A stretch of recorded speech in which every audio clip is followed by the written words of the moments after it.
steam went up on the screen. Let's go.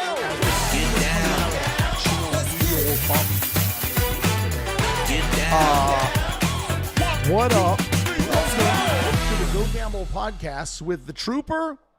Perfect two cluster fucks. I'm just kidding. Steam went up on the screen. It's the Trooper and Clubs, but Clubs is not. We're in the Go Gamble studio. What up? No Clubs, no cameras, podcast, no cables, no audio. Cluster fucks. I'm just kidding. Steam went up. We're gonna have Clubs call in. It's we can't. Clubs, but Clubs is not this fucking thing. We're in the Go Gamble studio. What up? No Clubs. No, he said the song is looping. No cables, no audio. Cluster fucks. I'm just kidding. We're gonna have Clubs call in. We can't. I'm gonna tweet it out here just because I want people to know how fucked we are. What up? I know what you think. The song is Trooper. No cables. Anybody can do a podcast. Let's just start a podcast. Guess what? We're gonna have Clubs call in. It's not that easy. Is that shit still playing? I'm talking over. I'm talking over. What am I supposed to do? Let's see. I know what you think. The song is Trooper. We may be fucked, but we're live. Exclamation point. Let's just start a podcast. Guess what? What happened? It's not that easy. All right. Is that shit still playing? Producer Mike's I'm talking over. The problem is he's not sitting on the floor, which is where he's supposed to be. What am I supposed to do? His face is in the shot. I know what you think. Not this shot, but the shot in 30 seconds ago. But we're live. Exclamation point. Let's just start a podcast. Guess what? So what's going on now? Is it working? Oh, you know what's working? You know what's happening? Producer Mike's. That's my fault. But it's not my fault. It's kind of my fault. Let's start over. Welcome. Should we really start over all the way? To the mother... I mean, are we within the first 30 seconds? Can I fuck bomb? So there's a situation. All right? Let me put this fucking thing on. It's the Go Gamble podcast with the Trooper, Clubs, and producer Mike. He's over there. Steam has come out of his ears. Sweat is coming out of his ass crack. It's running down, all the way down. So if that turns you on, maybe Mike will start a OnlyFans. Okay, we're going to take a deep breath. We're going to grab the Yeti. We're going to take a sip. And I had things to talk about. I had things that I was going to talk about, but I was incapable. I am now incapable of talking about them. So I know what you're thinking, Trooper. Trooper, where's the co-host? Where's Clubs? Well, he's in Chicago physically, but emotionally, mentally, spiritually, we're about to bring him in to the studio. We were going to bring him in by video and audio, but we don't have that now. All right, we don't have it. First of all, I'm not going to tell you Club's phone number, but does anyone want to know that Club's phone number has a Trooper 97 in it? It has 97 in it. So the first thing we're going to do is call Clubsy Wubsy was a bear. This fucking cactus is going to stick my ass. Hello. Welcome to the Go Gamble podcast now with the Trooper and Clubs. Can everyone hear Clubs? Let me know. Can you hear me? Clubs. Clubs. What do you hear? What do you say? All right. Clubs, this has been one clusterfuck of a morning. You know, I'm not mad. I'm just disappointed. Have you ever been told those words? Yeah. Has anyone ever said those words to you, pal? It's funny that you say that because we were going to say the exact same thing to you. Do you know that there is not so much as a Go Gamble podcast coffee mug in this fucking place? They're in. No, they're not. Dishwasher. Yeah, the dishwasher smells like a dead rat. They're clean. No, the dishwasher's dirty. You didn't start it. Then maybe they're already clean. They're not. But they weren't. You're telling me that they were not in that dishwasher. Well, I didn't touch the inside of the dishwasher because it has dirty shit in it. It smells like a rat died in there. Oh, then they're clean. And I would have checked any cupboard above the dishwasher. Okay, I didn't check there. But I only have a limited amount of time. Might I even suggest checking the cupboard above the coffee pot? Well, I did that. I saw a bunch of coffee mugs, but this is all beside the point. All right? Beside the point. First of all, I forgot to bring the Sony camera. Okay. So well, right off the bat, off to a bad start. However, now I know we didn't get the video running on my end, or well, on your end, but I was ready to get the video running on my end. And I was ready to go, and then I realized I had my good camera set up, and I realized I didn't have a full-size HDMI. So even I forgot things, but I always have a backup plan. Yeah. And I was ready to go with my B camera. I was ready. Yeah, I believe you. You were ready a half hour late, but here's the thing. I was preparing makeup. I brushed my teeth. But we can't capture the Zoom app on Mike's. I don't know what the fuck. All right. So we're going to clusterfuck our way through this ghetto ass podcast. That's what we're going to do. As of right now, I'm pretty sure we have the shit running. What do you think? We're live. I'm browsing through the I'm looking at the screen right now. Producer Mike. Looking at the chat. Yeah. And yeah, we're out there. But basically we're broadcasting a phone call at this point. But that's fine. No, but we have a surprise. A surprise for everyone. Before we reveal the surprise, let me say, shout out to everybody in the chat. Yeah. I mean, you got your Baccarat Messiah, you got your Liz Sam Official, you got your Poker Pro 86, your Ronnie. You even have yourself in there. So we have a surprise guest today. We're going to bring in, do you know who Lyman is? No. All right. Lyman is a poker legend. A poker legend that you know nothing about, apparently. Apparently you don't know who Lyman is. And Lyman hosts PLO games. You know how I host Trooper Thursday? Yes. I'm aware of that. Guess where that concept came from? Came from a guy named Lyman. Well, I got to tell you, right off, that's a hell of a name. Oh, yeah. Better than Tom. It's kind of like a lemon and a lime. Yeah.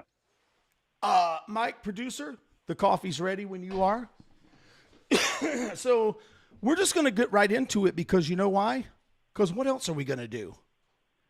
I mean, we just spent an hour and a half wrecking the studio. Wrecked. Riggedy wrecked. On screen, it doesn't look too wrecked. Say what? On screen, it doesn't look too wrecked. No, it's not as wrecked as it could be. Actually, you at least got the lights rocking. Oh, yeah, and I'm completely in shock that we have a frame going. I mean, there's a fucking laptop on a cardboard box. There's a laptop. Yeah, you've got kind of a... Yeah, we have a. You've got kind of a Dutch angle going on you, but you know what? We're just going to deal with it. I know the angle's not right. Mike swears the fucking thing is square. It's not, but it's okay. We don't need it to be square. All right. Yeah, not today. We would rather be hip. Wait, it's hip to be square. I thought it was hip. Are you fucking doing fucking Instagram stories? Hold on a minute. I'm trying to get back. In the news. You know what we're going to do? We're not even going to fuck around. We're going to call Lyman. I hope he's ready. We're not going to even attempt to have him call me. Can I tell you something real quick? Yeah. Before I got here, I had something happen that never happened to me before. I travel a lot. I take a lot of lifts, lots of Ubers, lots of planes. And before I did this podcast today, I needed coffee. So stop one for the lift was getting coffee. Stop two, back to the hotel. And I run in. I pre-order my coffee. I run in. I grab the coffee. I run right back outside. I get back into the lift, right? Yeah. Wrong. I car. This car wasn't even close to the lift. You got into the wrong car? I walked into the wrong car. Thankfully, there was no one in the car, and thankfully I didn't get smoked because what the Go ahead. I can't figure out how to fucking people have been smoked for less. I mean, in Texas a few years ago, a guy accidentally a woman, a lady cop, walked into the wrong wrong apartment. She lived there. She walked into the wrong door, saw a guy sitting on her couch, shot him, dead. He was eating ice cream. Died eating ice cream. Yeah, well, you know what? That's what happens. That was the apartment. Right. That's what happens. We're going to see what happens here, clubs, when Lyman tries to call. I don't know if I can do three-way calls on the computer. Way to no-sell me almost getting blown away, by the way. Way to no-sell it. No. I was slightly distracted, but no, you got into the wrong car. Thankfully, there was no one in the car. Why is the car unlocked? It could have been gone. Could have been that easy. Well, especially in Chicago area. Yeah. So it's a miracle. But I'm here. Yeah, I don't know if this is going to work. Just deal with that noise for 4 more times. Yeah, that doesn't work. I have a sick feeling. Yeah. Do you think I could call him? What? I could call him. I have an add call option on my phone here. Yeah, but I can't. Okay. Text me. Call him. Yeah. Let's do it like that. Yes, sir. Right, we have the ultimate set of tools. This is 2023, folks. Let's see. Don't give this phone number out. Oh, I'm going to text it. No, I'm not. Come on. What are we talking about here? So, here, give this a shot. Is this going to work, Mike? I'm texting you. There's the steps. Steps of what? I can't do it on the computer. Oh, yeah. I can do it on the phone. You know, I leave for a couple days and just all hell seems to hit all the shit has hit the Yeah, we're going to have to get a hold of about, let's see, carry the one. We're going to have to get a hold of about 20 grand and purchase dedicated cameras and cables and audio things and mixing boards and fucking. Don't need none of that. We just need like a couple of CMI cables. We're going to die early, clubs. Did you call the guy? I'm calling him right now. We're going to die early from the stress of this. Do you understand? All right. Select call and wait for the person to answer. Press add call. That's on the phone though, Mike. Yeah. Can't do it on the computer. There's no add call function on the computer. I mean, we're doing a podcast here, folks. All right. It's a live show. It's your live Las Vegas live, Timothy. Yeah. I got Lyman. Lyman. Yo. Lyman. I don't know if you've ever done a podcast from your home before. Yes, I do know that you have. Have you ever had a clusterfuck of a time doing it? Oh, on a regular basis. It's kind of insane. We just can't. You know what I mean? It's like we got to fucking hire people or something. It just occurred to Tim that I can do a 3-way call. Yeah, at least he has like a partner or something. I had to try to do all this shit myself. Yeah, I know. I've learned a lot though, Lyman, and I know you probably have too. Between the 3 or 4 of us, we could actually do a real podcast. I assume so. Yeah. The biggest I'm news. getting a kick out of folks in the chat. They're saying that they can hear you on the left ear, me on the right. Oh, for fuck's sake. Well, let me just tell you this. You can watch, okay? You can read poker news. You can watch Doug Polk videos, Joe Ingram videos. You can do all of this shit and you can look at all of these stories. This guy's cheating, that guy ripped someone off. This girl has anal beads and they're feeding her the whole cards. You can do all of that, but the biggest news story in poker this week is Lyman Poker back on Twitter. Oh yeah. Am I right, Lyman? I mean, how fucking long have you been banned from Twitter? I was banned for 6 years, and then just sort of out of the blue, I got like a questionnaire from Twitter in my email saying like, "Oh, how happy are you with your Twitter?" and there was a comments part, and in the comments I put like, "I'm banned from Twitter, so I'm not very happy with it." And then I got another like form email back that said like, "Submit a request to sign up for Twitter Blue or whatever, and your account will be reinstated." So I said, okay, reinstate my account, and I'll sign up for Twitter Blue. And they reinstated my account, but don't tell Elon I'm not going to sign up for stupid Twitter Blue or whatever the fuck it is. Well, Lyman, there's like, I did sign up for the Twitter Blue. I was reinstated before, because I don't know if you know this, but I was banned from Twitter for a little while too. And how would you get banned from Twitter? You're like the nicest guy in poker. Well, yeah, which is definitely my downfall. But you know what? At this, you know what it was? I engaged with a troll. Right. That's all I did. I mean, the guy. What did I say? You know what? I don't even remember what it was. But I should not have engaged with this guy. But I thought it was funny, and so I did it. Right. And yeah, right. and I don't remember exactly. I mean, I think he's banned too. I think we might have gotten like dual banned at the same time. We should have been having this discussion in DM. For the record, I got banned from I got banished from the Twitter machine as well. But I told the mayor of Chicago to dangle herself from a tree. So apples and oranges here. Well, that will definitely do it. Well, I think I did sign up for the Blue, Lyman, but I did it because there are some benefits to it. And, I canceled Netflix, so I'm saving $17 there. So might as well put it to Twitter. The blue checks, your responses go to the top and things like that. So I don't know. I mean, I don't have anything against it. I'm just saying, like, yeah.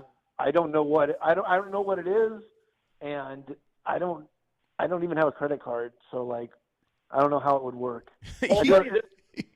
The blue check mark allows you to edit your tweets. Am I correct? It allows you to edit your tweets within the first 30 minutes of sending the tweet. It also does something annoying, which when you try to send a tweet, it takes about 30 seconds. You got 30 minutes to edit, but it takes about 30 seconds to post a tweet. It's giving you a moment to think about it if you really want to send this tweet or not. Some weird shit. It really does. Cooling off. That would have worked for what's the dude's name who said he wanted to hang the mayor of Chicago? What's your name? That's Clubs. Yeah, I was just gonna say, like, I wish I had that option. I would have thought about it for a good couple of minutes, and you probably need the cooling off period. But I am back on the Twitter machine, just not under the moniker I was before, which I had one of the best usernames ever at Darth Vibrator. Oh, that's good. That is now not mine anymore. Well, you can't let people know though that you see, the thing is, if people know, if these like troll, like people that have like no fucking life, if they know that you're on under a new name, they will start reporting that account because it's like a violation of Twitter rules or whatever to try and dodge your ban with a new account. Yeah, but Tim got his back. Yeah, well, Tim's special. Well, I am special, but I'm starting to actually wonder if I might be slightly, I'm going to get canceled if I say that. How should you, slow adult? Can I say it like that? On the spectrum. Yeah.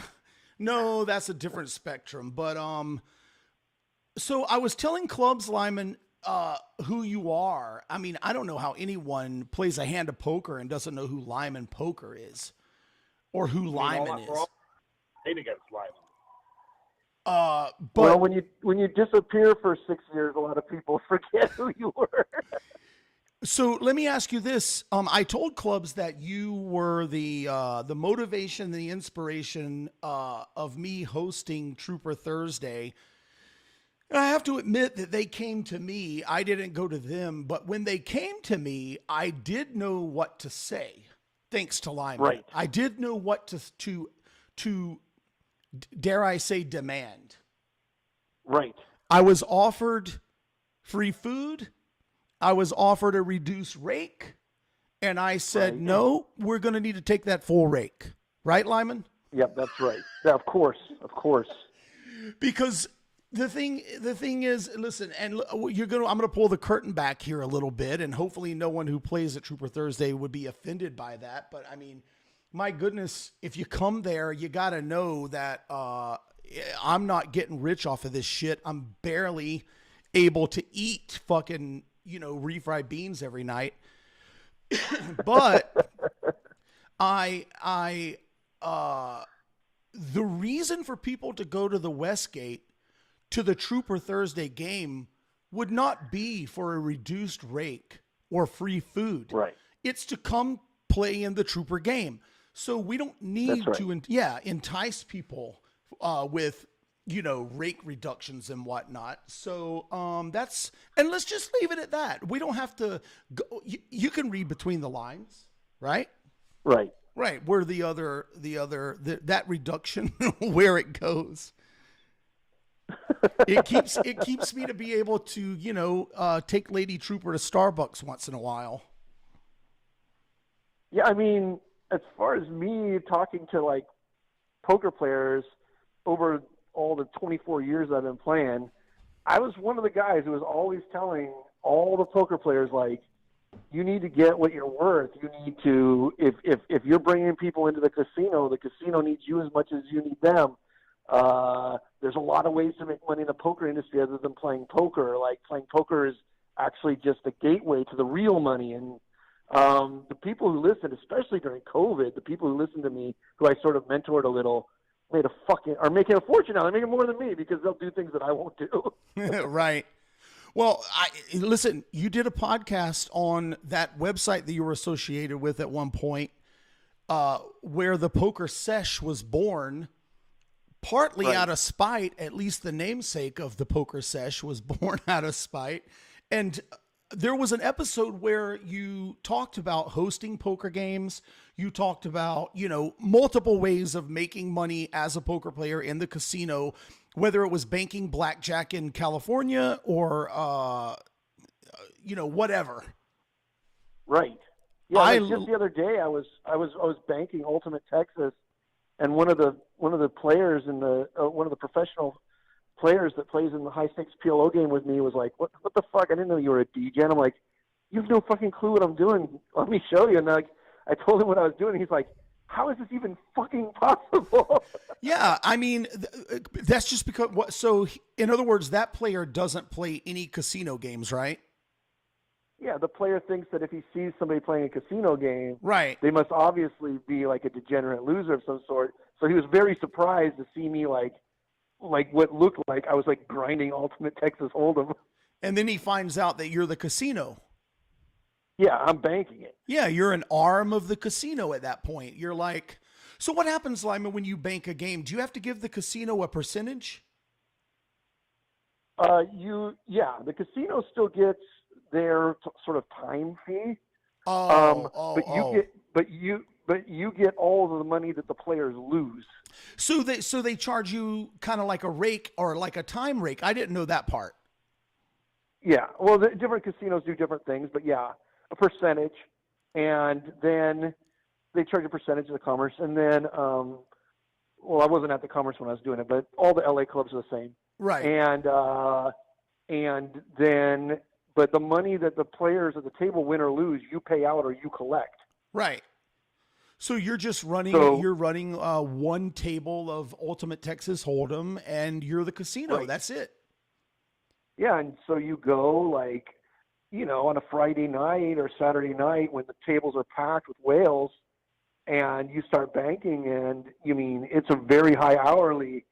You can't do it for very long because there's professional bankers too, and the professional bankers will work really hard to have you thrown out of the casino if they see you over and over and over again.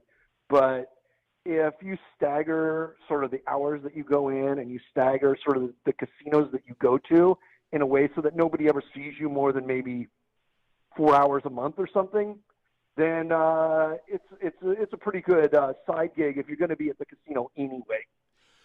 So thank you, sir. How can they, okay, what would they possibly do to get you thrown out of the casino though?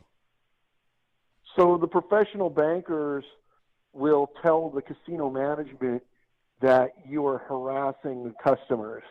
And so what they say is like, this guy just pops up out of the blue whenever there's a whale, and he basically chases him from table to table, or it becomes very obvious that what he's doing, it makes the player uncomfortable and not want to play as much. It's all bullshit, but it's enough to get the casino management to throw you out, because casino management, they have a deal with the professional bankers. Okay. And so the professional bankers are sort of like almost employees of the casino. And so when they say something, it carries a lot of weight.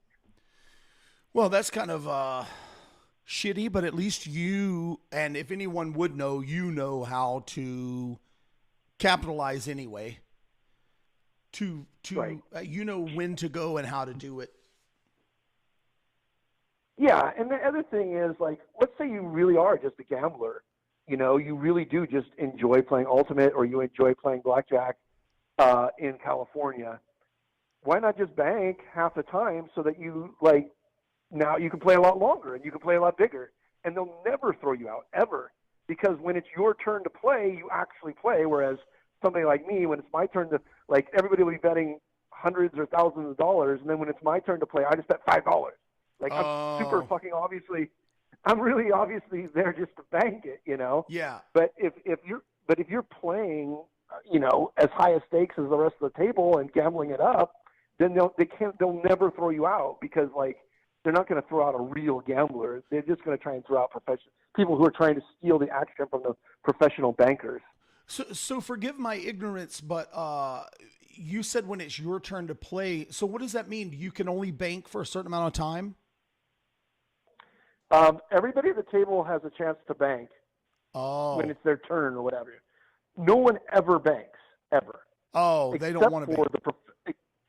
It's like they didn't come to the casino to bank. They consider it bad luck, or it doesn't make any sense.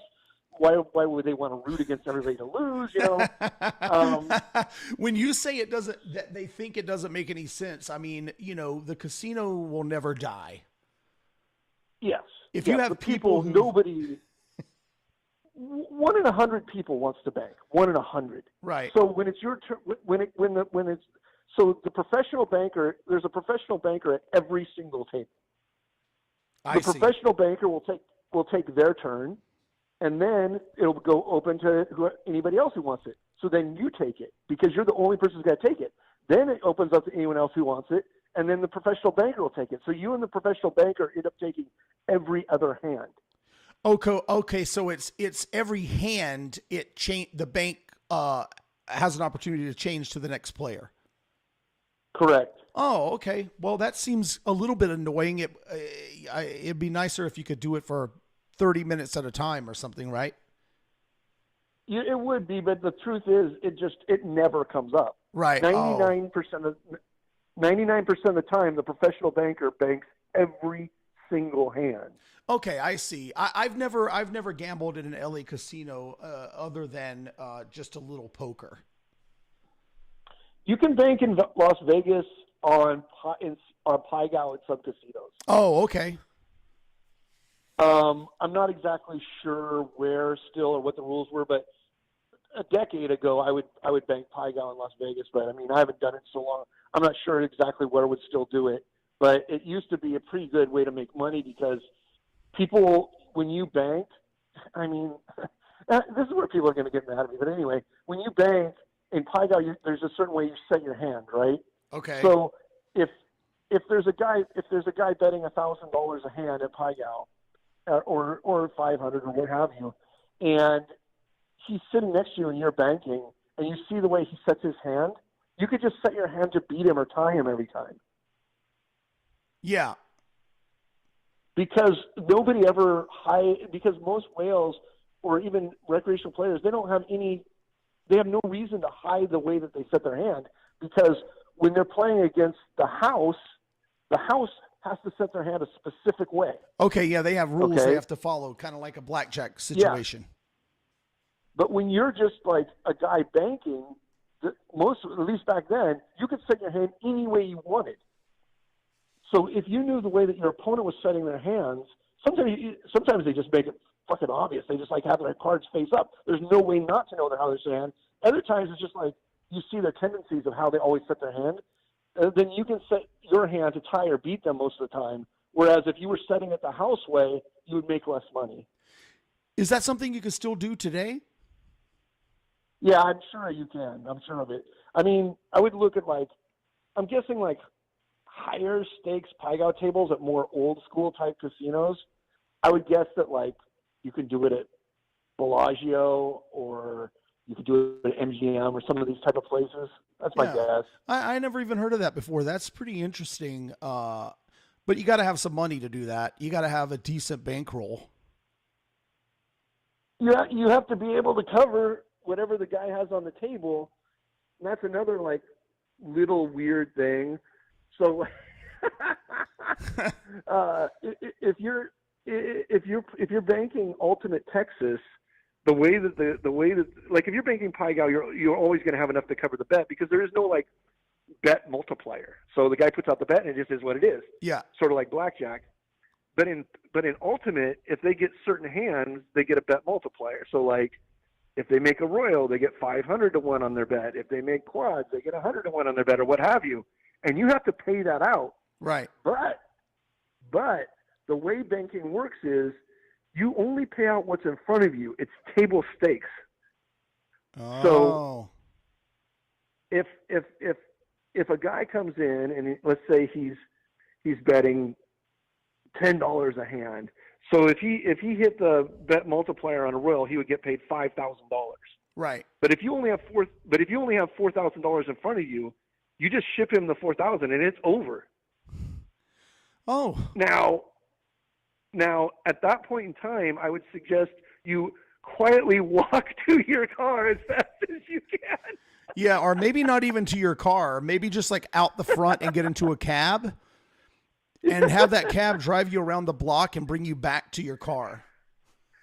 But I've had that happen multiple times because of the fact that when I come into a game and I have 10,000 in front of me or something, to all the players at the table, it looks like I'm a fucking billionaire, right? Right. Because most people, even high stakes players, don't buy in on a blackjack game or something. That if they're betting 100 a hand, they're never going to buy it for 10,000. They usually just buy in 1,000 at a time or whatever. That's the way gamblers work. They don't. It's not like poker. There's no reason to have a whole bunch of money out. They just keep taking it out of the wallet, take it out of the wallet, take it out of the wallet. Right. So if I go and I have 10,000 in front of me, and the guy's betting 100 a hand at Ultimate, I mean, if he hits the royal, I owe him $50,000, right? Yeah. Something like this. So he's never going to think for an instant about hitting the royal and not having it covered, because of the fact that A, you never hit a royal, and B, $10,000 seems like so much money. But when it does happen, yeah. Well, I mean, yeah, that's the thing. That's the thing about, when I think about what you're saying with the banking, you're banking one game for maybe, hours at a time or whatever. Casinos are banking a whole bunch of games 24/7. There's a little bit of difference in variance there. Right. No, the variance for me personally is pretty fucking high. Right. Especially at Ultimate. But at Ultimate is also where you make the absolute most highest hourly. Because the game that you want to bank is a game where people make the most decisions. So in Ultimate, you have to make a whole bunch of decisions. How much you put in when you get your hand pre-flop, how much you put in on the flop, how much you put in on the turn, whether you fold the river, yada, yada, yada. There's a whole bunch of decisions to be made, so there's a whole bunch of points in the hand where your opponent can make mistakes, and that all just goes to your hourly. Whereas if you go bank baccarat, your opponent literally cannot make a mistake. It's impossible. There are no decisions. Right. So when you bank baccarat, all you're going to get is your 0.1% or whatever for banking it, your tiny percentage. Whereas, I mean, you make a little extra if they're betting ties or if they're, betting some of the other side bets, but you make a very small percentage. But if you're banking either A, Ultimate Texas, or B, blackjack against a player who doesn't play basic strategy, then your hourly is very fucking high. So, like, those are the things you want to search out. I mean, if you want lower variance, basically you want to bank blackjack against very bad blackjack players, which is something that is not that hard to find on like a Friday or a Saturday. It's a lot like scouting a poker table. If the table is loud and there's drinks and the customers are, you know what to look for. I'm not going to say it and get canceled. I was about to say something and get canceled too. I'm glad you reminded me. Yes, but I think we all know what to look for. Well, I was going to say that they would have you believe that there are decisions at baccarat, but go ahead. Yeah. Yeah. Your decision is, do you want player or do you want bank? I know, right? See, now I'm going to get canceled for saying that. But anyway, you can make good money banking blackjack at certain times, but the money, the highest hourly earn is definitely banking Ultimate Texas. Well, here's an interesting question. First of all, I'm assuming that all of the games, including Ultimate, they have professional dealers working at the casino, right? Yeah.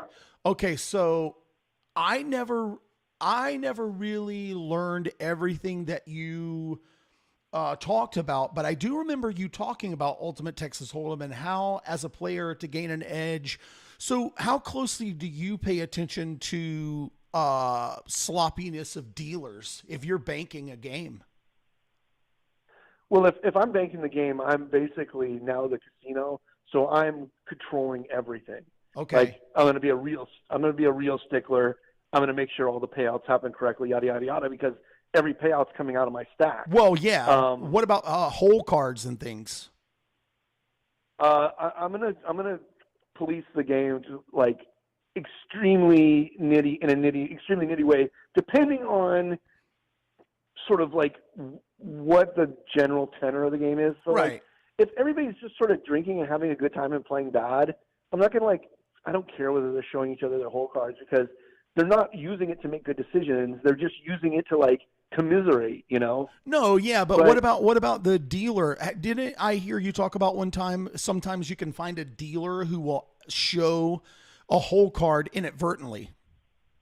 Oh yeah. There's lots of really, really bad dealers, and then people who sort of try to prey upon them. Yeah. But if I'm banking the game, that's never going to happen, because the way that you prey upon a bad dealer, you can make when in Vegas, I think in a month or something, maybe it always keeps pushed back another month. They're going to open that casino that's been sitting there for 8,000 years, the Fontainebleau, right? Yes. When they open that casino, it will be just a mad gold rush to the Ultimate Texas games to crush their new dealers, because the new dealers will make so many fucking mistakes in the first month probably. Right. So when they opened the Cromwell, I was there with a team, and there were other teams there. Every fucking table was just teams of people steering the dealers, because the dealers are new and they don't know what the fuck they're doing.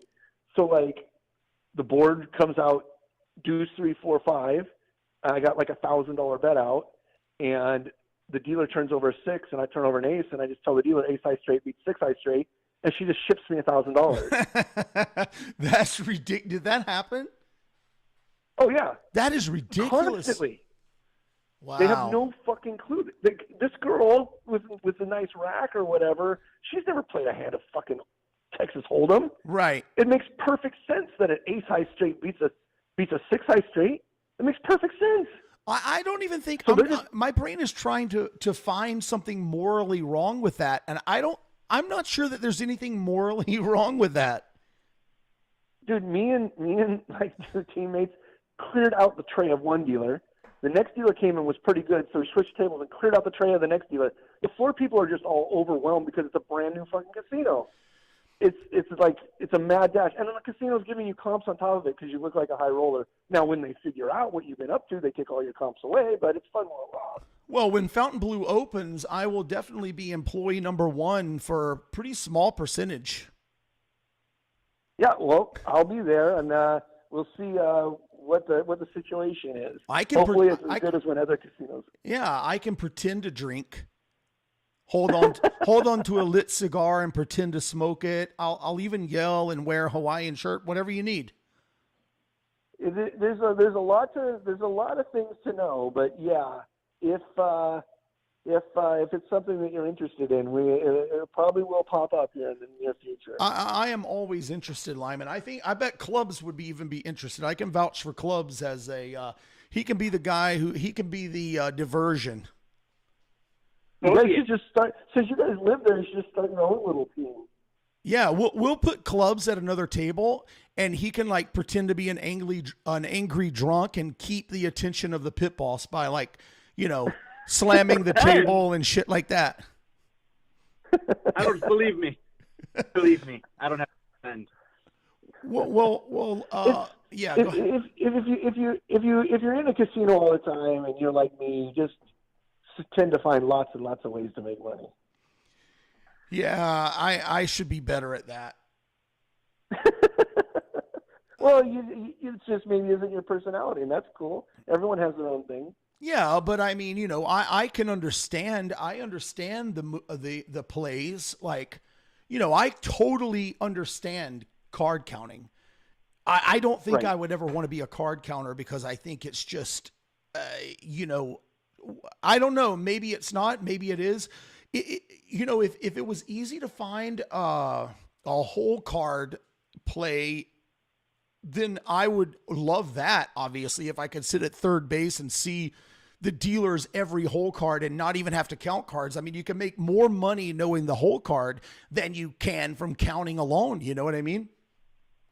Well, yeah, it's very hard to find a weak blackjack dealer nowadays because there's so many protocols for how they check the cards and how they deal the cards. Right. That it's just very tough. I mean, counting cards is easy and it's easy to be a big favorite. The hard part is not getting thrown out of the casino. I mean, I've counted cards forever. I've got barred a few times. Mainly nowadays, I mostly just count cards for the comps. Like, if I lived in Vegas, I don't think I would care that much. But because whenever I come there, my wife comes and she wants to go to the spa, and she wants a nice room, and yada, yada, yada, and this and that. And it's good just to have a lot of comps. So, like, I'll go count cards, but I won't spread my bets big enough to get thrown out of the casino. I'll just spread them big enough that, like, I'm basically playing a tiny advantage, but getting all the comps. Right. What do you think of the Go Gamble podcast studio? Can you see it on the screen? Dude, this is an audio call. Yeah, I know, but I thought that you, because I sent you the link, I didn't know if you saw it. Oh, you know what I mean? Like because you can pop it open on the YouTube because we're doing it live. Of course, I know it's an audio call.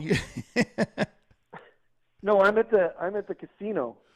You know what? I thought you were because I think someone delivered something to you about 12 minutes ago. Right. Yeah. A guy came by to give me something. So yeah. Right. So are you still hosting the PLO? Yeah, I host the 10-20-40 pot limit Omaha half $30 anti double board bomb pot game at the Commerce. Nice. Where is Live at the Bike now? Is that at the Commerce? No, I mean not Live at the Bike. I mean, do they have a stream at the Commerce, or is Live at the Bike still the one? Live at the Bike doesn't exist anymore. Oh, okay. I think that they as far as the Bicycle Casino, their contract ended there and wasn't renewed. Oh, okay. It will pop up at another casino, but I've actually had to sign an NDA and can't discuss when or where. Oh, I see. Got it. Message received. I know exactly where it's going to be. I'm kidding. Yeah, you'll have to watch the replay, and we set up a nice little studio. We can't actually do the podcast worth of fuck, but we do have a nice looking setup to sit in here and pretend to do a podcast. Oh, I'm going to check it out for sure. So do you like still do the vlog too? Yeah. You know, Lyman, like about a year ago, almost a year ago to the day. I mean, a little longer than a year ago, maybe 14 months. I just get fed up with the YouTube thing, and there are certain, things about the workings of YouTube that I guess I just don't get. Or I feel I start getting sort of conspiracy theorist shit going in the back of my head and things like this. And I decided that I wanted to think of a way to not just depend on YouTube. So my thought was a website, which is called gogambleworld.com. And I thought to myself, I really want there to be blogs and podcasts and videos. And there's really just only so much one person can do. And then, we got Clubs here.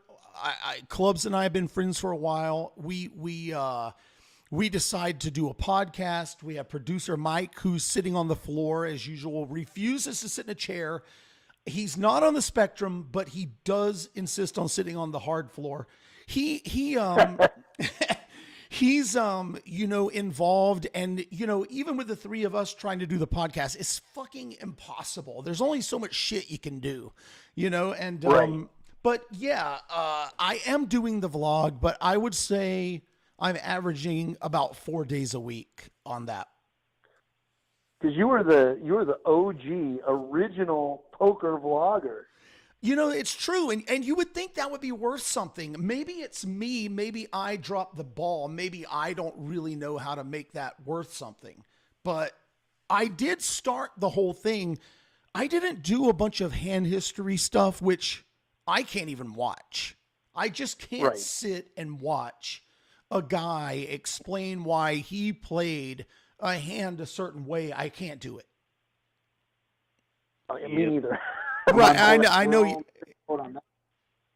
Yeah, so I don't want to make that either. I mean, more than I have probably less of a taste for sitting and telling you why I played a hand a certain way than I do for listening to someone else tell me. So, what other people did with all that, but I did talk about poker hands in the early days of the vlog, which is what made me not want to do it anymore, because it's like, I don't say what I'm thinking. I don't put all the details in there.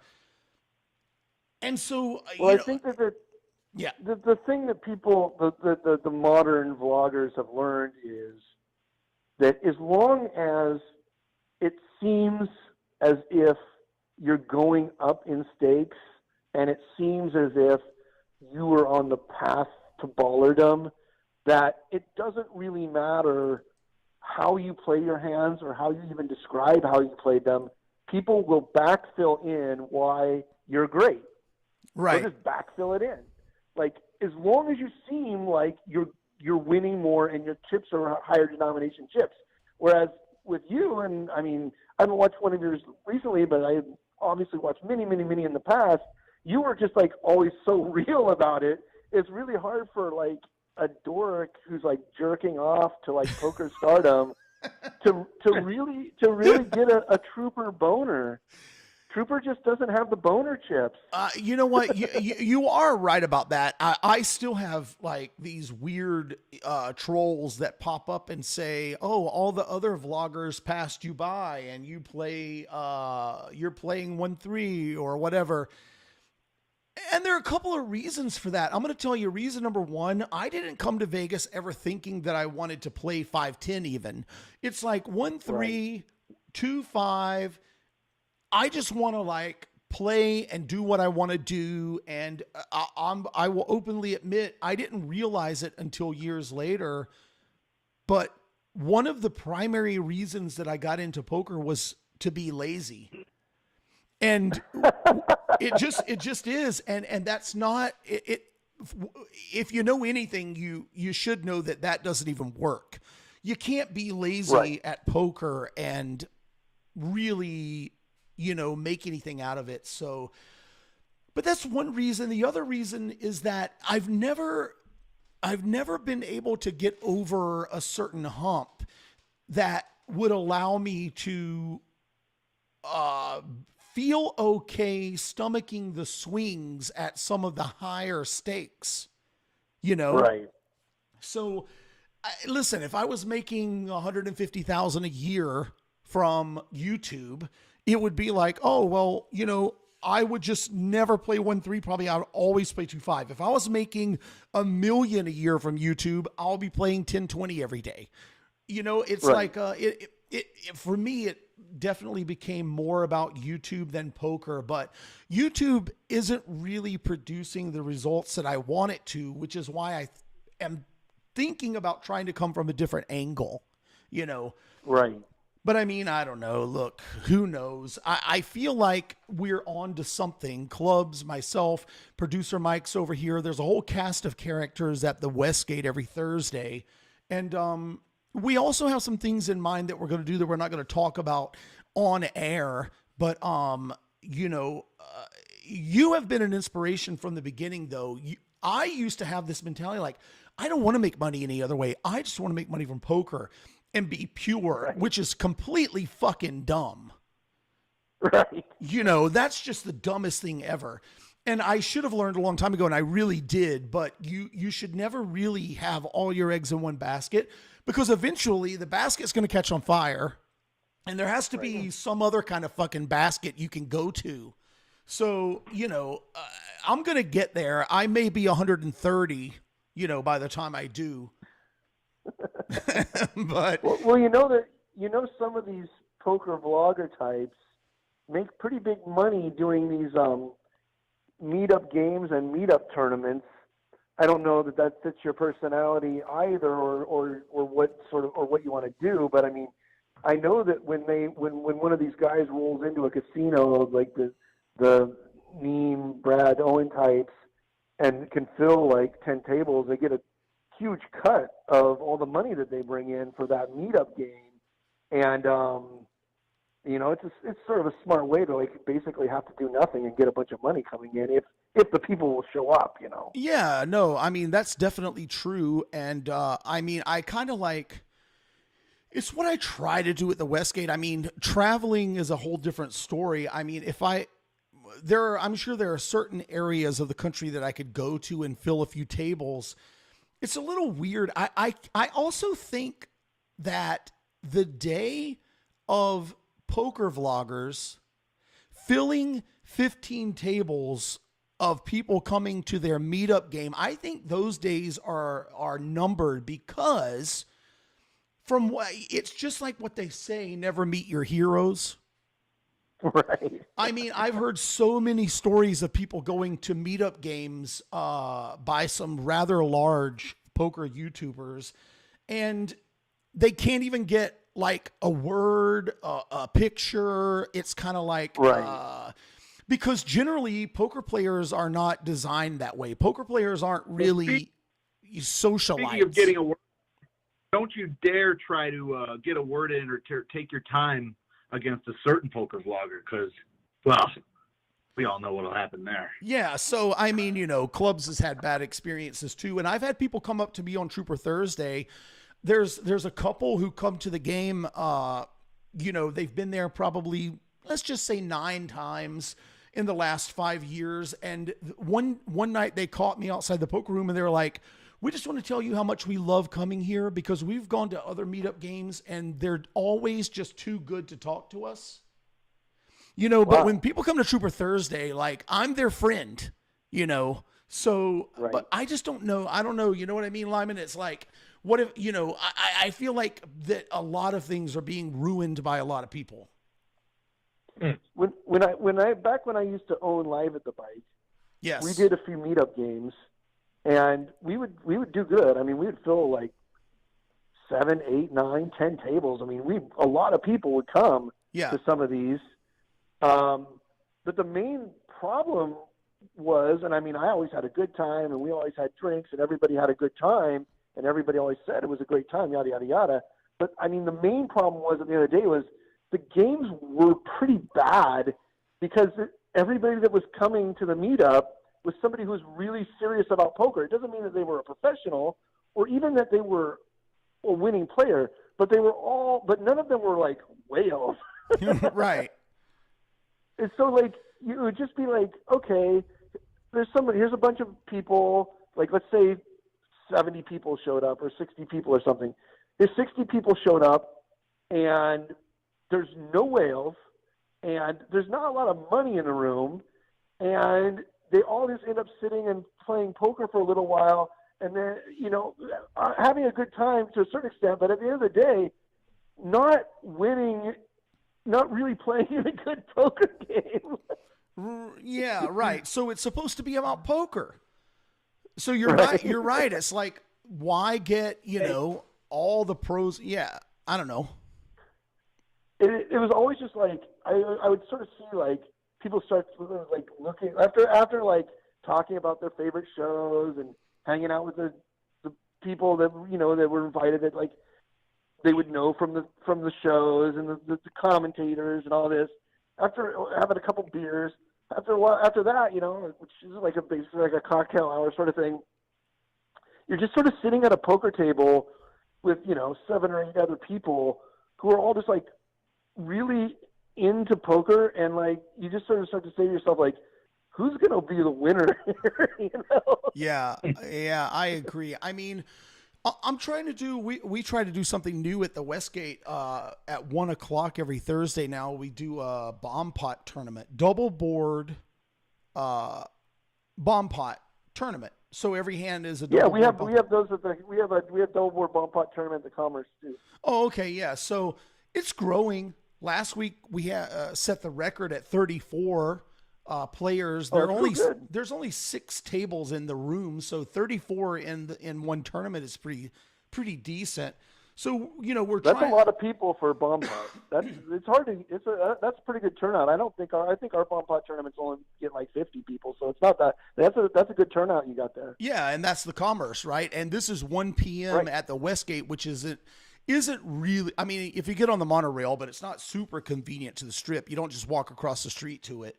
But so I'm trying to build Trooper Thursday a little bit, but maybe you're right. Maybe I should travel. I've had a couple of people message me from Texas poker rooms and say something about it, but I just never really was into the idea. I'm probably into the idea now, but I don't know if I have to pay my own way to get there unless there's like a guaranteed fee. But well, usually like you set something up at the casino puts you up. There's sort of an expectation of a certain amount of people showing up. I don't know. We don't host any here at the Commerce, but we had hosted one there was one hosted at Hawaiian Gardens. There's one hosted at the Bike, and they did very well. Like more people showed up than I thought. But again, it's sort of the same thing. It's like it's a bit underwhelming once you get there. Yeah. Well, now that you're back on the Twitter. Maybe it'll turn into a Lyman Meetup game. Well, that's basically. I mean, I host a game, and anybody who wants to come can. But I mean, it's you're gonna have to bring a couple bucks with you. Yeah.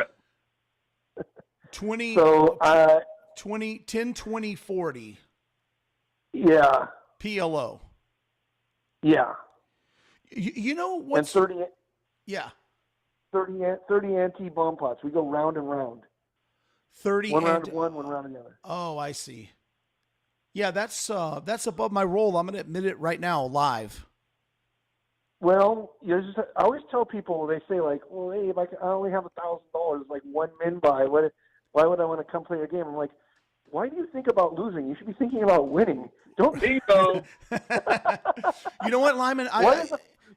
You said you told me something a long time ago that first of all, there's a couple of weird stories here, but a few days ago, someone tweeted me that I should go short buy the 5-10 game or something. And I responded to them, I've thought about it, but actually min buying 800 in the 2040 game, that idea came from you, just for the record. Yeah. And I do still think about doing that, but I also want to say, because at least it would also probably make a cool video too, but it's really weird because so I went on your podcast with you a few times. I came and hosted Live at the Bike with you, co-host guy, guest host, whatever the hell I was, I don't know. Yeah, that was great. Yeah, we did a few things, but it's been a while. COVID, tried to fuck up the entire earth. And then, it seems like it's been years ago, and I guess it was. But it's been many years, yeah. Yeah, and then your absence from Twitter. So in other words, it's not like Lyman just pops up into my head every day. So right. The other day, though, I open up my favorites in YouTube because I was looking for something specific, and I came across the Live at the Bike Hand of the Night, which is you playing a PLO pot against a guy named Harry. Oh yeah, that was okay. a big pot. That was a good one. Yeah, you had the ace 8 of diamonds, I believe, and something else, and you know the hand. So yeah. So when I saw that, I don't know what happened. I don't know if something else popped up or if I just thought about it and went to find those. I think I know what it was. Lady Trooper was there, and I was like, do you know Lyman, or did I ever tell you about Lyman or whatever? And I pulled up the videos from my vlog, and as I searched for both of our names in YouTube, another like repost that someone made of the poker sesh, and then there were the videos that... So the point is that I saw the Trooper and Lyman together on YouTube for the first time in years. It was about 9 or 10 p.m. And on my life, I wake up the next morning at about 9 a.m. and there's a fucking tweet on my phone that says, "Yo, Trooper, what up? Lyman's back on Twitter. Tell your friends." Now, I know that Lyman doesn't believe in anything supernatural. That's right. But Lyman, what the fuck? Explain that one to me. It's all part of the cosmic lattice of coincidence. I mean, that is really just weird. I haven't seen the name Lyman. I haven't heard from Lyman. I haven't seen a video with Lyman. I've seen nothing. I see it for the first time in years, and the very next day, it's like, so there's something weird, I don't want to say what, but something weird going on out there. But maybe it's meant to be. You never know. The enthusiasm with which you say that, I know that the lack of enthusiasm isn't about it actually being meant to be. The lack of enthusiasm is for the idea that there's anything actually behind it. I'm just fucking around. I mean, who knows? Nobody knows. Yeah. There you go. So, I just thought it was really funny. And then today I come in here and we're like, I don't even know if we can have a podcast. I don't even know if we can get Clubs on the fucking phone. Clubs is like rolling out of bed 20 minutes before telling me it's, I don't mean to put you on blast, Clubs, but listen, you're a degenerate gambler and it's what you're supposed to do. So, and then it hit me. It was like, message Lyman. The guy just got his Twitter back. Surely he's in front of his Twitter. Absolutely. So. Yesterday. Say that again, Clubs. To be fair, I may be a DJ, but I did not get my gambles in yesterday.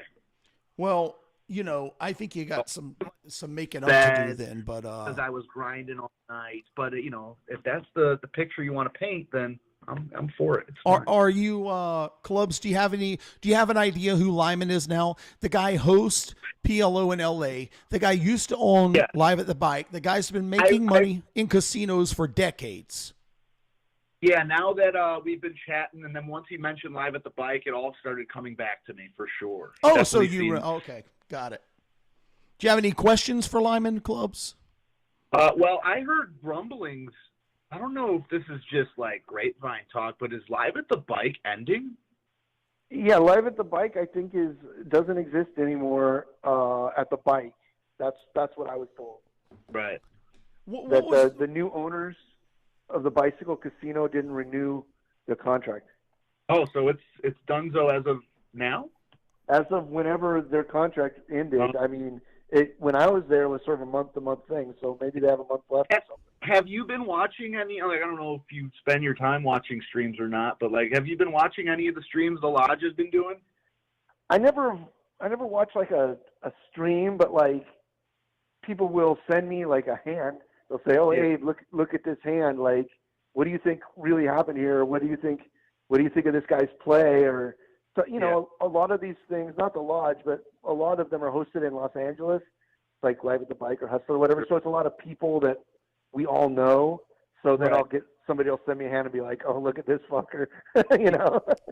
So obviously, Airball's been a figure in the poker world that's just kind of skyrocketed due to his polarizing behavior as of late. I mean, have you had any run-ins with him? Have you played with him? Do you know anything about the guy?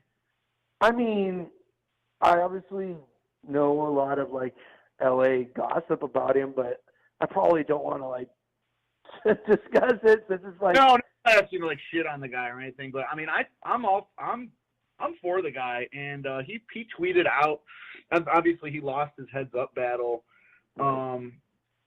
recently, and he tweeted out like a sort of like an apology for his behavior, and like he sort of like owned up to a lot of his like antics, I guess, and like a lot of people sort of backpedaling how they, I guess, portrayed or how they felt about him, but yeah, that just came out yesterday. I was kind of surprised to see that. I don't know if you've seen it on the Twitter machine or not, but yeah. Yeah, somebody had retweeted that onto my timeline. I don't know. I mean, it's all sort of like part of like the poker industrial complex. Yeah. I don't get that into it because I guess it's just like I just play. I'm involved a lot, so I don't know. It just all seems a lot of it seems like pretty contrived, and I don't know. It's hard for me to like lend my attention to it. Yeah. Well, I'm a huge pro wrestling fan. The more you listen to this podcast, the more you'll start figuring that out. And like, it feels very pro wrestling to me, where he's putting on this character, if you will. Right. And, I mean, if you're into pro wrestling, then the last 6 to 8 months of poker have been the greatest 6 to 8 months in poker. Right. Yep, absolutely. Because now you got Garrett Adelstein trying to go from a good guy to a bad guy, like from a classic switch. Of course. I love it. I'm here for it. I'm not playing Mr. Nice Guy anymore. I'm saying it the way it really is, you know. Yep, the Macho Man. Maybe that's what poker needs. Poker. I mean, poker needs rich people who like to gamble. That's what poker needs. So whatever that takes. Yeah, they're. You know, I just thought about it, and I mean, you know, I don't know how we can. I don't know if we should be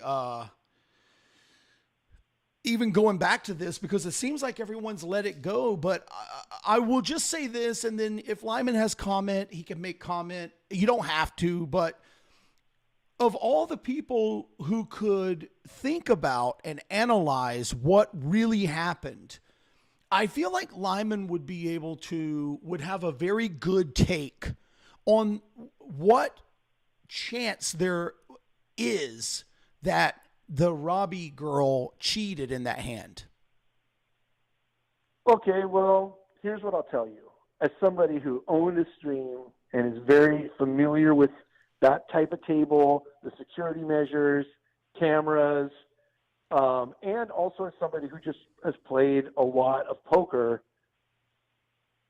when somebody sent me the hand, it was probably the next morning or something, I saw it, I immediately said, this doesn't look like cheating at all. I said, obviously nobody can know 100%, but I put the numbers right then, and I think I put them on Reddit. I said it's a 15% chance of cheating, 85% chance no cheating. And let me give you like some stuff that maybe your audience doesn't know or hasn't heard before. Number one, the way that Robbie acted is the way a lot of fish act in situations where they're trying to pretend that they're a good poker player, but they're actually embarrassed at how they played a hand. Agreed. And most people who aren't, and I hate to even say this, but it's just sort of true. Most people who aren't quote unquote poker famous haven't seen enough of this behavior. But Right. when like people come to the casino to specifically play with you, and then they make a bad play and they get embarrassed, they act in very fucking bizarre ways because the money doesn't matter. It's more about their poker, their place in the poker world, or their pride or their ego. And so the way that I saw her behave is like the way I've seen a lot of people behave when they come to like a meetup game or play with somebody who they look up to, and then they try to make a play and then they play horribly and try to explain their way out of it. In that specific instance, the reason that it got magnified because A, it's on a very big stage with a lot of money involved, and B, it's because she won both runouts. Okay. Yeah. Which caused a lot of time to go by and a lot of wacky, bizarre thoughts to enter one's head and a lot of explanations and what have yous. Whereas if she would have lost both runouts, nobody would have ever talked about the hand again, ever. Not one sentence. So it's all just results-oriented nonsense about the whole cheating scandal. Mm-hmm. If she loses both runouts, it just goes to the next hand, and there's like 5 posts about the hand, and they all basically are about her tits, you know? So, like, it's just sort of, like, very comical that this ends up being this big deal. It's only because she won both runouts. So that's one strand. Here's another strand. If you watch the video closely at the way that Garrett sits and the way that he checks his hands with all of the chips in front of him, he doesn't check his hole cards in the, sort of the classic proper way. And I think it's because of the way that he has his chips stacked. The way that he checks his hole cards in near seat 8 or 9 lets somebody in like near seat 1 or 2 catch a flash of his hand sometimes. Yeah. And I know this because I mean, a lot of people get on my case for it, but I'm the type of guy who catches flashes of people's cards constantly. And I think it's maybe because I have good peripheral vision or that I'm looking at their hands in general, or I don't know what it is, but like if I'm in seat 1 and the guy in seat 9, if I'm in the seat 1 area and the guy in the seat 9 area is checking his hands in the lift forward fashion, they think that the dealer is blocking me from seeing their hands. So they check their hands in a very poor manner because they think that the dealer's blocking them, but the dealer isn't blocking a lot of the times. Like, it's quite possible that Robbie got a flash of his hole cards. Which would not be cheating, yes. Which is not cheating in any way, shape, or form, number one. And number two is going to cause her to play in a fucking whacked out, bizarre way because she knows he doesn't have anything. Right. But she doesn't know what to do with the information because she doesn't have anything either. So she tries. Yeah. So she tries a fucking dumbass min bluff. It doesn't work. Right. And then she's just stuck in the middle of it and has to come up with an explanation. And her explanation can't be, I saw him flash his hole cards because he checked them sloppily. Well, okay. But why not? Because she wants to keep him doing it? I mean, I would just, if there was that much heat on me, I would say, the dumb motherfucker showed me his cards. Well, because that's not allowed if you want to be poker famous.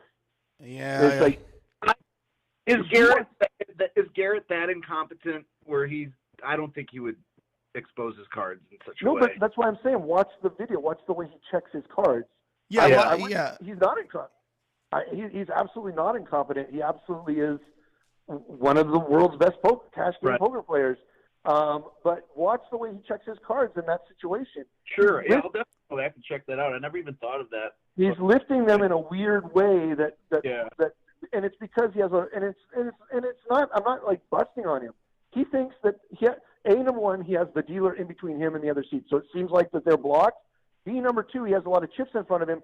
So it's an awkward way to lift your cards. Okay. Mm-hmm. And then here's a third strand for the trooper audience.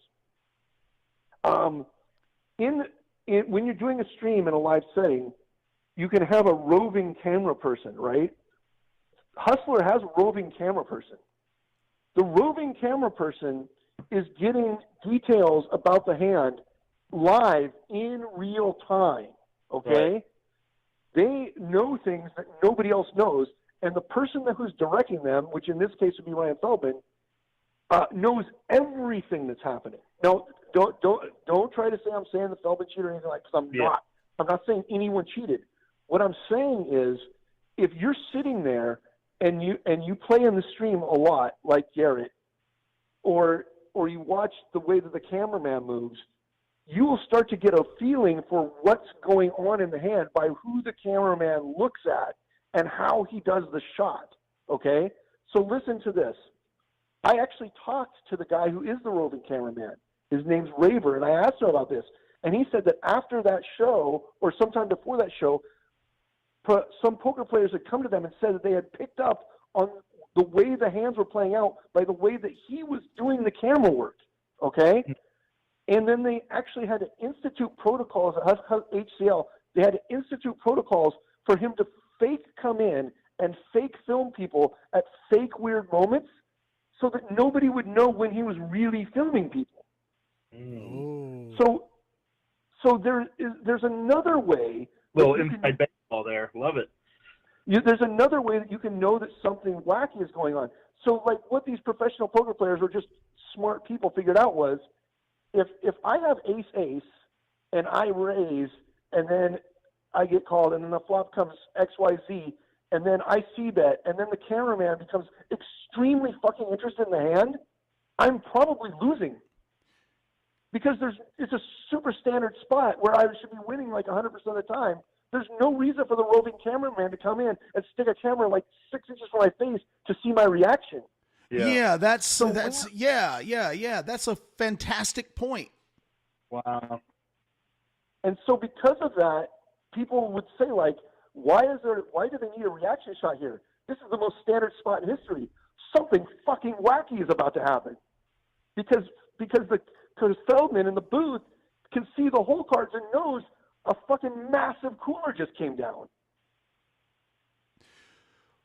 Well, you know what? Yeah. Go ahead. Yeah. So I mean, there you go. That's coming from a 24-year live pro who knows a lot about how this shit fucking works. And those are my takes. And at the end of the day, I stuck with all my numbers: 85% not cheating, 15% cheating, and at the time, many people from Doug Polk to yada, yada, yada, all down the line were saying 100% cheating. And then they were saying 90, 80, 70, 60, 60. And at some point, they'll be right at my number. Everybody will be at my number at some point. I'm almost now, because of just because of how good that analysis is, I'm embarrassed to tell you. I was going to tell you a couple of thoughts that I had, but I'll at least preface it by saying it's almost embarrassing compared to your knowledge of this type of situation. Right. But here's something that I maybe you've thought of this, maybe you haven't, but this was one of the things that really stuck in my mind. In order for someone to be cheating in the manner with which they would, propose that cheating happened here, so someone gets the information and feeds it to her. So, right. To me, the most logical thing in the world of how to feed the information to her, if nothing more, but then just to advise her on which action she should take. Right. You heard about the Magnus guy, the chess guy, and the guy who beat him. Yeah, the anal beads. The anal beads, right? So first of all, if you happen to be, how do we say this without getting canceled? Female, then you have a much more comfortable place. Saying this without, having any firsthand knowledge of having that place, but you have a much more comfortable place to put those beads. Oh my God! This is like you ever seen the movie Machete? No. In the opening scene of the movie Machete, the woman has the phone in her cooch, and there's the vibe. Okay, So and then they vibrate the phone to give a message or whatever. Right. Come on. Right. Well, It's here's like the a scene thing. from Machete. Right. Well, yeah, but Machete must have been made before the technology we have now, because now you can put something that is ergonomically correct into an opening, and it would be, so I know it sounds like a joke, but I'm not actually joking. But here's what I want to say. There are still human beings involved. A human being receives the whole card information. A human being then, communicates that to the device. A human being was involved in creating the device itself. What if there was cheating going on, but in this particular hand, they got busted in a way because they were actually telling her to fold, because it's like, he's not going to fold, but for whatever reason. What if a mistake was made in the communication? What if the device malfunctioned? What if she misunderstood what the signal was? Because I heard what you said, and I agree with you in the way that she was acting when she was trying to cover up why she played the hand the way that she did, or trying to explain it. But when I'll tell you that when I was watching her explain it, to me, she looked like someone who realized that she fucked up and is now trying to explain it in a multi-level situation. It's like, oh, wait, I was supposed to fold. Now I realize I look like a dummy, and I look like I must be cheating because I did the wrong thing. She also looked like she was on a bunch of pills. I mean, I don't know. But I've seen people on pills. So that's just one of the things that had me believing that possibly she was cheating. In other words, cheating, but kind of fucked up and ended up winning. That could happen. So what do you think about that, just as a wild theory? I think it's a pretty wild theory. I mean, you know what I mean? Like, the thing was supposed to buzz twice, but it only buzzed once or whatever. Maybe the thing malfunctioned. Maybe the battery was dead. You know how dumb criminals are. Well, here's the thing. You're the guy you are the guy to answer this. That's the only reason I'm asking you. Well, oh God. I mean, why don't you think on it for a week? I'm just kidding. You still have to have somebody who knows the hole cards sending the buzzer down. Okay. Yes. So let's say he sends the buzzer down. She misunderstood the information, and she made a horrible play. Then because they run it twice, and because she wins both runouts, it becomes a big deal. Whereas like we said, if she would have lost both runouts, nobody would ever discuss this hand again. It would just ended immediately. It's just like another fish gets crushed by Garrett, the god of poker. Right. If that were true, then the cheater would have had to have been basically Ryan Feldman. Who else knows the whole? Like, who else is sending her the information? Who else knows all of this stuff in real time now? Because of the way that these tables work, these RFID tables work, there's no way that a third party can have that information away from the table who isn't in the closed circuit loop. Mm-hmm. All the cheating apparatus would still be in place. It would seem like they would have already. Why wouldn't they have already struck again or something? I mean, it's just very strange for them all to just be flushed down the drain. Number one. Number two, if the amount of practice and planning and equipment it would sort of take to have somebody in the control booth, whether it be Feldman or yes, there would be a guy in there entering cards as well, who Feldman would have complete site over, the ability to have them to set up this whole thing and then have it seems as if they would have practiced a little. Like, now, like you said, a mistake could happen, but it seems like they would have practiced a mistake as well. And not have it just like look so weird and like amateurish.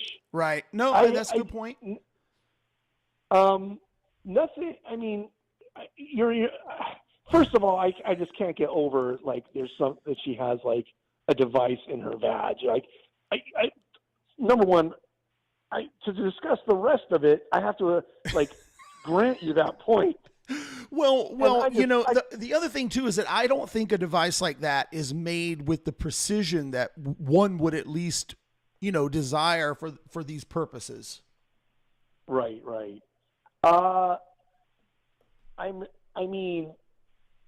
Here's the thing. She starts out the hand with Jack 4, okay? When the money goes in, she's actually behind, okay? Right. With card removal, which the guy in the booth would know the card removal. They would know that she's behind. Right, because they got to see the other hole cards. And that's the way that those machines calculate equity. They calculate equity with card removal.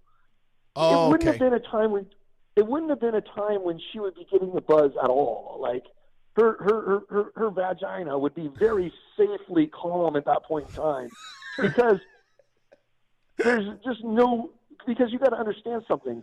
When you have a machine that will allow you to get all of your money in a 100% to zero situation, like in-game scenarios, there would be no buzzing in a coin flip. There would just be no buzzing. You would just be chilling out and having a sip of your cocktail.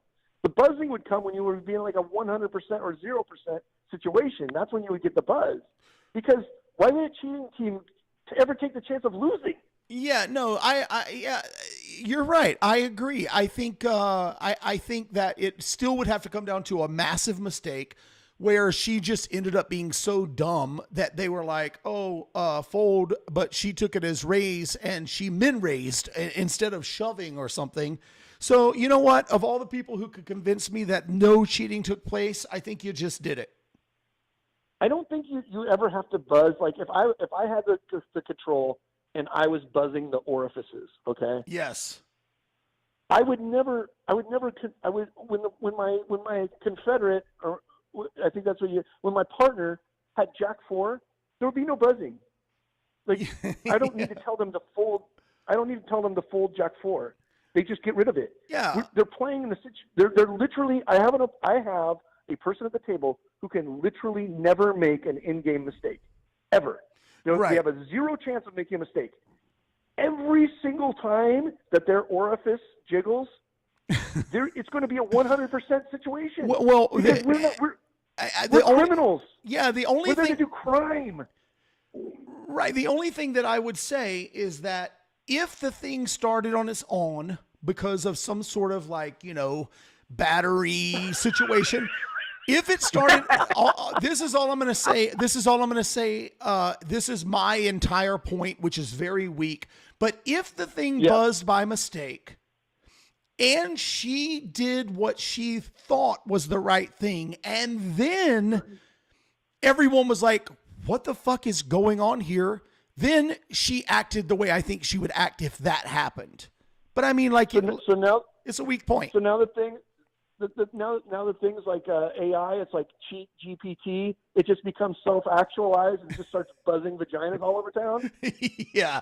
Did you say cheat GPT? That's funny. Yeah, cheat GPT. Yeah, I mean, you can't control it, man. Yeah. It's like the end of that movie War Games. It just does whatever it wants. Well, we had to get to the bottom of it. I mean, I've been up night after night since it happened, and now I think that live on the Go Gamble podcast, because a lot of people haven't heard your analysis, so now they have. You know what you should do? Here's what you should do. You and Lady Trooper should try to act it out. You get the buzzing.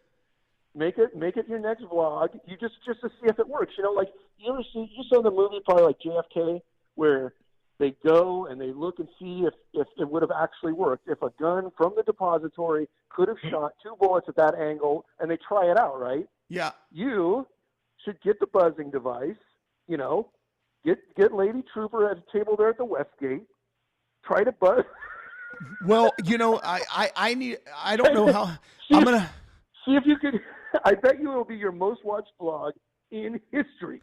In history. Well, I'm gonna have to get my bankroll up there so I can afford the device. No, just use one old phone. Remember those old Motorola phones? Yeah, those would work. Yeah, my old Motorola phone basically looked like a tiny dildo. So you just push the antenna down. Don't keep the antenna up. Or one of those old Nokia ones. Beep-a-doo-doo, beep-a-doo-doo, beep-a-doo-doo-doo. You hear that sound coming out. Oh, yeah. It's time to go all in. Well, that's actually pretty funny too, that going all in would be the result of that. Well, if you got to go all in there because you're running from the table right after that. Yeah. Well, Lyman, I know that you're at the casino. I know it's 1 p.m. What time does the PLO start? I was already supposed to start at 30 minutes ago, but I've been having fun chatting with you. But you're right. I should go down there before they all start to yell at me like, "Where's Abe at? Where's the fucking dealer?" I like to play too, so I don't want to act like it's a chore or anything. I do it because I like it. No, I know, of course. I didn't even think about it until just now that maybe you have other things to do, but I mean, it's fun, Troop. Yeah. I mean, this is definitely fun. Maybe we can pre-plan. This was thought of moments before the podcast started. Is when I thought to myself, "Hey, maybe Lyman would want to call in." Of course, anything for my bud. Yeah. In case you can't tell, there is a lot of planning that goes into this podcast. Not a lot of planning. Make sure you follow Lyman on Twitter. Get in while you can before he gets banned again. Yeah. Thanks, troopers. Well, I don't want you to get banned, but I know you have It's a long for it. It's a long leash on your public persona. I'm going to try not to say anything about Elon. That's my plan to not get banned. Yeah. Just praise Elon once a week. Yes, praise Elon. Absolutely praise Elon. All right. Well, I mean, hopefully you run good in the game today there, and I don't know. All right. Thanks, buddy. I'm going to go start the game now. Anybody who wants to come play some PLO, make your way to the Commerce, and I'll see you guys later. How about that? All right. Great Yeah, chat with you, definitely. Take it easy. All right. Later, Lyman. Well, clubs, I think that was pretty fun. Yeah, I was for it. I had heard of the name. I watched Live at the Bike like briefly back in the day, and then sure enough, once he mentioned it, I threw him in the Google machine, and then it all started coming back to me. Oh yeah. I knew that we would have a fun little chat there, and so yeah. How did you first meet him, or how'd that happen? You know what it is, clubs? The way that I first met him was, and this is just going to sound really weird. It's about as weird as the Malcolm story, where Malcolm just kept popping up in towns where I was when I drove across the country. Before I moved to Vegas, when I was still in Jacksonville, I started listening to the podcast that Lyman was doing called The Poker Sesh. And I heard him talking about making money in the casino other than playing poker, banking the games, card counting, just all kinds of things. And it just made me realize that he's extremely savvy when it comes to spending your days in a casino. Yeah. And so I listened to several of them, and and my buddy Harry is the one who turned me on to it in the first place. And I was actually talking to Harry on the phone after I moved here. I was on Fremont Street. I remember where I was, and I was talking to Harry about listening to Lyman on the podcast. And I was like, dude, it would be fun. That's a guy that I would want to meet and maybe get to know and hang out with or whatever. And then, you know what? It just, when the YouTube thing started, I don't remember, to be honest with you, what the first interaction was, but when my channel went from 100 subscribers to about 5,000 or 6,000 subscribers during those like couple of months or whatever, somehow I ended up on the phone with him on his podcast, the way that he just did with us. Yeah. And here's how it kind of like, when people first started finding my vlog, they didn't really know what to think about my vlog. Am I, a retard? Or am I like, do I have any idea what I'm doing? It was just kind of weird. And so Lyman was doing his podcast, but Lyman had this thing that I could tell that he was trying to do. He was trying to assemble a whack pack. Just like Howard Stern. Because Lyman had a couple people that would call into his podcast, at least one person who would call into his podcast on a regular basis. And Lyman it was kind of like the guy was kind of like his first whack pack member. And for a brief moment, I kind of felt like Lyman saw me as maybe another whack pack member. That I was just this wacky dude who was kind of dumb and a fuck up or whatever. But I think Lyman realized that I wasn't really a whack packer. And what's funny is that I went to Live at the Bike and commentated with him. He invited me to come down, be his guest commentator. I did that. And after the show, for like 3 hours, we sat and chatted. And in that chat, I said to Lyman, Lyman, I'm going to tell you what I think, and you tell me how far off I am. I was like, I feel like you were sort of visualizing yourself as the Howard Stern of poker media, and you were sort of trying to assemble a podcast with this guy being the first member, and maybe you were looking at me as being a second member. And the look on his face, he was like, he basically divulged to me his knowledge of Howard Stern and how I was basically right about that. And so I don't know. Lyman's just someone who, I don't know. That was just kind of how it started. And then we had sort of some ideas here and there to maybe like, I don't know, collaborate on something, but he lives all the way in LA and, we never really did anything. I had a crazy idea where I moved to LA and he coaches and stakes me at PLO, but I don't even remember if I ever actually told him that, but, I don't know. That was it. But, the guy's really smart. He knows what the hell's going on in poker. And very easy. No, go ahead.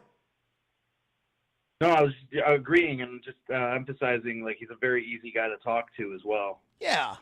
Yeah. So I knew it would be fun. I knew we would have a fun chat. The last time I saw him was dead in the middle of COVID when I happened to be in California for a few days, and I went by I don't remember if it was Commerce or it must have been Commerce. I went by there and just chatted with him for a few minutes because I know that he's kind of smart when it comes to the stock market. And so, this is when everything was down like 90%. When Caesars was, when Caesars was $6, and I was just chatting with him for a bit, but yeah, so there you go. Definitely step up on the podcast. Having a guest. So go ahead. He said he was running a PLO game today. Is that at a casino? Is it a private game? What's going on? It's at the Commerce. Basically, the way it works is this. Lyman goes to the Commerce and says, listen, I know all the PLO players. I can assemble a PLO game here. I will host the game. And, I want X from the rake. And so Commerce says, okay, yeah, let's do it. So that's extremely simplified, but that's basically the situation. He he contacts the deal. player. Yeah, he contacts the players. It's almost like me at the Westgate, but for different, like, he offers a different advantage. It's Lionel Wednesdays. What's that? Not Trooper Thursday. It's Lionel Wednesdays. No, it's Lyman every day. I'm Lyman. Why the fuck did I just say Lionel? Yeah, but it's Lyman every day. Every day. Yeah, Third day of the week. he hosts the game like probably 5 days a week. It could be 6. I don't even know, but basically he puts the game together. He behaves as the host for all the players in the game. He takes care of their needs if they need something. If a guy's like, oh, my valet parking is fucked up or something, he'll handle it for the guy or whatever. So he's basically, I'll tell you what, that's a lot of work. I agree. And he plays in the game and he's a winning player. So there you go. Right on. You are in Chicago. I am in the Go Gamble Podcast Studios in the Compound in Vegas. Is there anything else important that we need to know? I mean, if you happen to be listening in Chicago, I will be playing at Rivers within the next couple hours or so. Yeah, if you're in Chicago and you're around, Clubs is going to be right there at the Rivers Casino. I hope a damn stalker doesn't show up. I hope they do. You hear about the official news about the Oakland A's? I guess the Tropicana is coming down. Tropicana's coming down, son. Going down. Burn that mother down. I hope the A's don't come over here and set shit on fire like the Raiders. If you build it, they will come. Yep. They are going to build it. I'm pumped. But, apparently the stadium won't be built for like 5 years, but the Oakland A's deal at their current stadium is done after next year. So they're probably going to come to Vegas 2020. What would it be? 2025, and they'll probably play at the minor league park is what I think is going to happen. You know what we got to get? We got to get some gambling on this Go Gamble podcast. Some gambling. Yeah, let's think about that. How can we gamble? We got to gamble. Well, you could put in a live bet on the Los Angeles Lakers tonight. You could do that. Yeah, but I really want the Warriors to win because I already have a ticket for them to win it all. To win it all? Someone gave me a ticket as a special gift, a special thank you. It would be great to see them come back from a 3-1 lead, but I just don't think it's in the cards. Yeah, I do think they'll win tonight. But what do I know? Well, then why would you want me to bet on the Lakers? Thanks. I think it'll go 7 games, but again, what do I know? Yeah, I got to tell you, when we went over to the IKEA and we picked out these stools, I didn't plan on sitting in one for 100 minutes. My tailbone is numb. Yeah, that's Carry it. on. That's all. That's it. That's it. The tailbone's numb. Yeah, these fucking chairs. All right. Well, I guess that's a podcast. What do you think? I mean, that's all I got. Someone in the comments asked if mentioned something about priests diddling kids, and I haven't had any issues with kid diddlers this week. Yeah, me neither. I've stayed away from the kid diddlers. Worst thing I saw was a guy pissing on the strip with his ass hanging out and shit stains all over his underwear, but that's it. I've seen that. All right. Well, we might as well. Well, hey, I'm coming back on Sunday, but only until Wednesday, and I leave again Wednesday morning because I got to shoot again here on the following weekend. So we got to iron out how to get my video into the system. Yes, we're going to iron that out for sure. So how about this? Right on. I'll call you back on the real phone momentarily, and we will go out with a word from our sponsor after I tell you to remember First coffee, then gamble. What goes better with summertime weather than a tall glass of iced tea? How about a sweet tea sparkly pop made with real tea and nothing artificial, ever? Available in regular sweet tea or sweet tea with a twist of lemon. Order your sparkly pops today at sparkly.com. That's sparkly, spelled SPRKLI.com. What goes better with summertime weather than a tall glass of iced tea? How about a sweet tea sparkly pop made with real tea and nothing artificial, ever? Available in regular sweet tea or sweet tea with a twist of lemon. Order your sparkly pops today at sparkly.com. That's sparkly, spelled SPRKLI.com.